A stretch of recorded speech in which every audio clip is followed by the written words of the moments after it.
Ay, sila. Ano?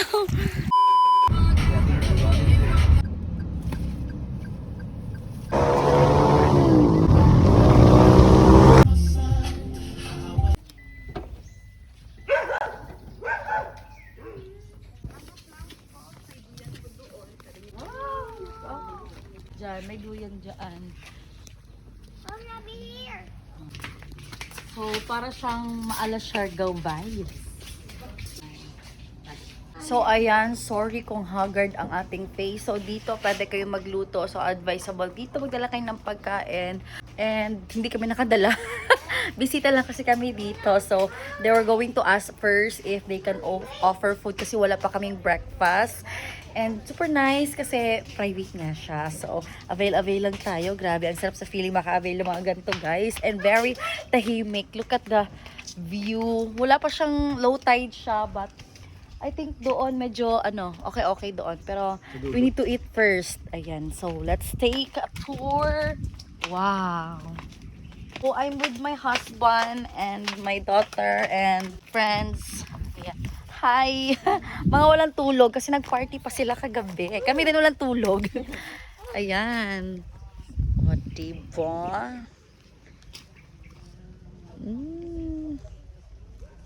Ay, ngayon ko lang to nakita.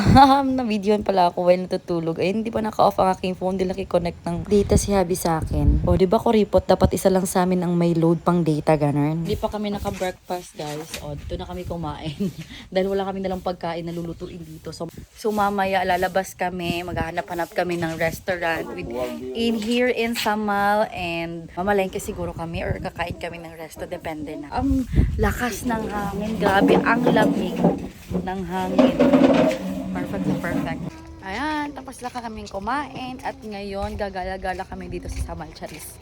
So maghahanap kami ng mga wet market dito at saka basta kung saan kami makakabili or convenience para makabili kami ng mga snacks and whatsoever needed pa namin dito. Tsaka hanap kami ng kamote. Kamote. Ito ang susi namin and etong bird na to ay yung room na yon. Wait.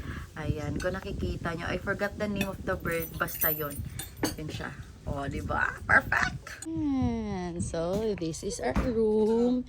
And here's the room tour. Ayan, may lagayan ng mga gamit. Open natin. Closet.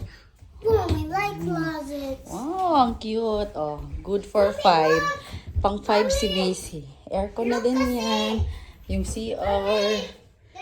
Wow, very nice. O, diba? Shalan. Sobrang sarap tambayan dito. Sino ba namang hindi dadalawin ng antok dito? Eh, sobrang lamig ng hangin. Mga buwan dito ka din, Aaron.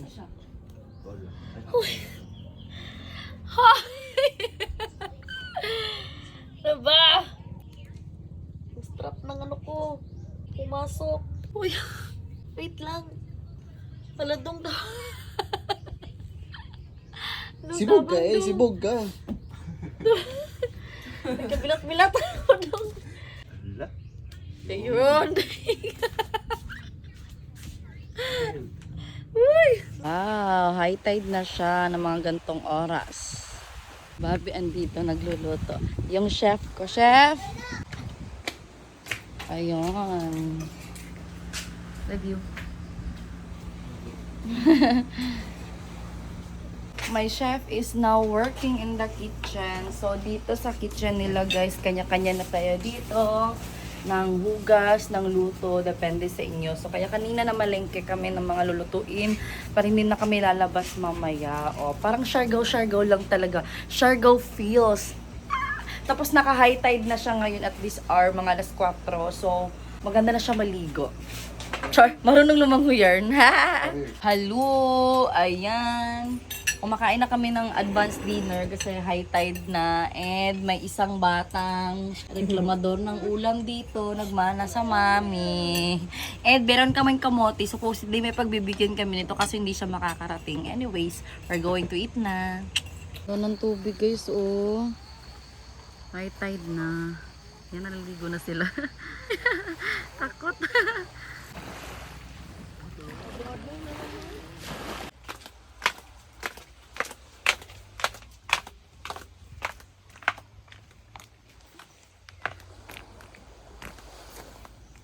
After ng product promotion, syempre nagbasa na tayo dito sa dagat para di naman sayang outfit na pangligo natin. Imot-imot lang, parang model, ganun. Pero sa mga oras na to, hindi lang halata. Pero talagang nagmamadali na kami kasi boboto pa kami, guys. Syempre, kahit saan magpunta, for the promote pa rin ng person. Syempre, di natin pwedeng pabayaan ang business natin, diba? At syempre, kapag akong kasama nyo, di pwedeng walang tawanan. Perfect dito yung Eva Fonda na music. Bakit? Ako.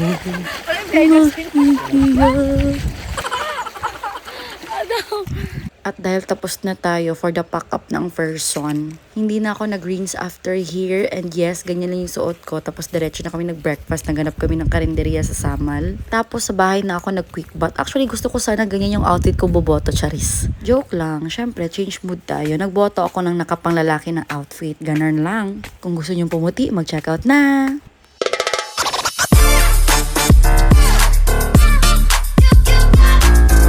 Happy shopping!